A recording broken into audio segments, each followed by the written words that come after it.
Hi, I'm Shane here with Prepper Talk Radio. We are at the Be Prepared Expo in Sandy, Utah at the, what is this place called now? The Mountain America Expo Center. It has changed since we were here last for PrepperCon. And I'm here with Bob Maughan of Portawell. Hello, Bob. How you doing? Good. It's good to be here. It's nice to meet you. Wandering around here and seeing all the exhibits. This is kind of our environment we like to be in. We like meeting people. We like seeing all the cool stuff and the cool gear. And I had seen this before. I forget where, maybe another expo, and the wheels start to move. The gears start to move in my head. Like, okay, how does this work and why? My big question is always why. One thing we teach on Prepper Talk Radio is the survival rules of 3. So shelter, 3 minutes without shelter, 3 days without water, or 3 weeks without food. So obviously water is extremely important. So I saw your little device here and the wheels start turning. I'm like, I need to learn more about that. So Bob, if you could for a minute, go ahead and tell us a little bit about what this is and why you created this Porterwell device. Okay, hey, thanks. We developed this process or this device about 4 years ago, and we did it after an exhaustive search of realizing exactly what you said, how important water is. In fact, we've recently moved, or 5 years ago, we moved from Idaho, where there's lots of water. Mm-hmm. And we had a solution, and when we moved to southern Utah, St. George particular. The second driest state in the nation. Second driest state in the nation. Mm-hmm. My wife always asked the question, what are we going to do about water? And especially in St. George. Especially in St. George. Mm-hmm. And we thought about storage, okay? And I quickly came to the conclusion is that you cannot store enough water for a credible emergency. Yeah. And so I looked at the various systems out there, that will allow you to clean or filter water from secondary sources. Mm-hmm. And I just didn't find what I wanted.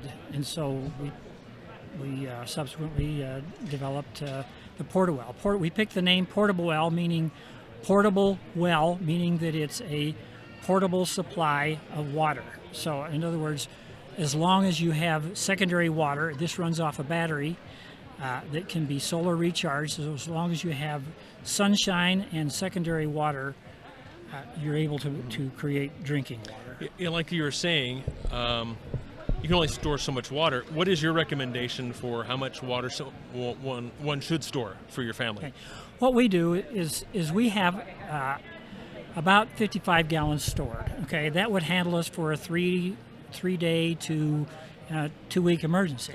Okay, and then if the emergency lasts longer than that, it's serious. Mm-hmm. Okay, it's serious. And then what we do is we actually have a swimming pool. Okay. And this particular system, we have a setup of filters that will, remove any bacteria, any cysts or protozoa like Giardia or Cryptosporidium, and it would remove the chlorine. So you have a chlorine pool. Right. So you already have a secondary source. We already have a secondary Whereas like source. myself, I don't have a swimming pool, but I do already have my other plans that I've made that I shared with you about a local river and getting water from there. That's right. And I take this very seriously. So I have a lot of different water filters for my family. Principally gravity filters, which are very slow, but they're effective, right? And what I found very interesting about this, let's, I guess, take a look at it real quick, as you bring it into the camera view here, is that first thing I noticed is that these are pretty industry standard. I've seen these before, like on RO systems or other water purification systems, and I'm like, I can probably get these most anywhere. Right. Is that right? And in fact, we did that on purpose. Rather than designing a system and tie them into a proprietary filter that they can only buy from us, these are universally available filters. Not only that, there are different types of filters. We sell this with 3 filters: a sediment filter, a ceramic filter for removal of biologics, and a activated carbon filter. Okay. Yeah, there you go. But some people may have, for instance, water that has heavy metals in it, or they may worry about radionuclides, or they may worry about a particular chemical contamination. And the neat thing about using a standard filter housing is that there are these specialty filters that you can just swap in as you need. You can swap in as you need. That's correct. And it's pretty awesome. And the things that stood out to me is this is a industry standard pump. So if this ever failed, I could probably replace this, even with something simple like an RV pump or something like that. And by the way, this is a very, very robust pump. It's a diaphragm pump. You can pump it dry. It uses 12 volts. And it uses only 3 amps at 12 volts. That's less than 35 or 36 watts. So you could power this with pretty much any battery, or any battery, right? Like a Goal Zero Yeti type battery pack or such. That's correct. Yes. So yeah, I would think that you would one who would want to provide the entire package, like the whole generator, the pump, the battery, everything with this. But you've kind of left it up to me to say I'm going to use this in this way or in that way. That's true. Whereas it's a very flexible system. So I guess it takes a little bit of understanding, a little bit of training to know exactly how to use this. You've got your power comes in here, and I know you showed me the battery cables. That plugs into there, so you hook it up to a battery. But these are also standard connectors. You tell me that. That's true. I know I have a solar panel that will plug directly into there. That's true. So I just think the design is very simple. It's great, in, out. And of course, you can go to myportawell.com to check this out more in detail. But I think it's ingenious, and I'm going to pick one up before I leave today. Right. I might mention that we also, to make it convenient for people, we do offer the additional accessories, filters, different cords, batteries, that sort of thing. So a person, it can be one-stop shop if a person is so inclined. But you don't have to. Okay. Like for myself, I already have this solution. Right. I've already got other things figured out. True. And then all I need is the filter, the portable system with the pump. That's true.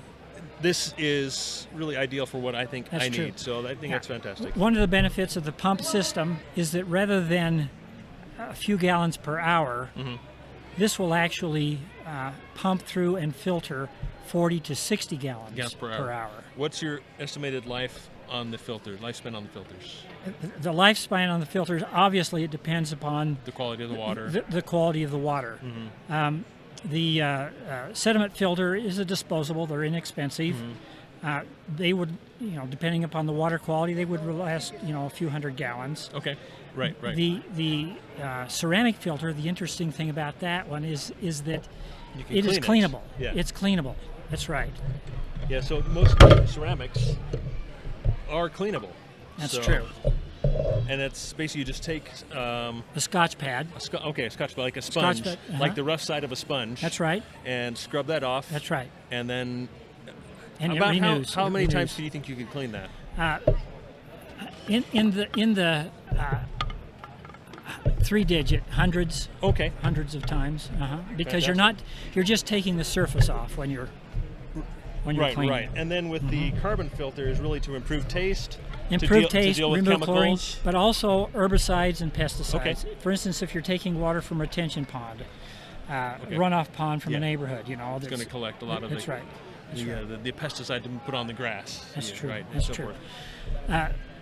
We sell it or we provide 3 filters with it. There's only 2 stages. There may be a situation, for instance, where the person wants to filter it with 2 filters first, and then put it in a bucket and then refilter. Okay. However, we do offer now 2 additional stages that you can put in series with this, so you could filter it with up to 4 stages. Oh wow! Okay. At a single time. Fantastic. Really depending on your quality of water. That's true. Depending on where you live, where I live, water's pretty good. It is pretty good, but this being portable, I can take it anywhere and deal with that kind of water. So that's true. Well, this is really cool, and like I had mentioned, I had looked at this. I really didn't dive in, but I'm glad you came by, because now I'm going to get one of these and add it to my my preps. Collection. My collection, yes, that would be appropriate to call it a collection. But as I say, 1 is none, 2 is 1, and there's nothing more important outside of shelter than having water source, especially for the family. I've got 5 kids. That's right. I've got a son-in-law. I've got a grandson, daughter on the way. Don't know yet. and I feel it's my responsibility to take care of them. That's I mean, right. I'm the dad, I'm the grandpa, right? That's So right. this is my responsibility, Yeah. and I take it very seriously. So We will store dried food yeah, for Good point. 3 to 6 months, yeah, okay, and we have 2 weeks worth of water, yeah. and that's a concern. Yeah, if you look at what FEMA and other organizations recommend for storing water, it's only a week or two. That's what they recommend. Yeah.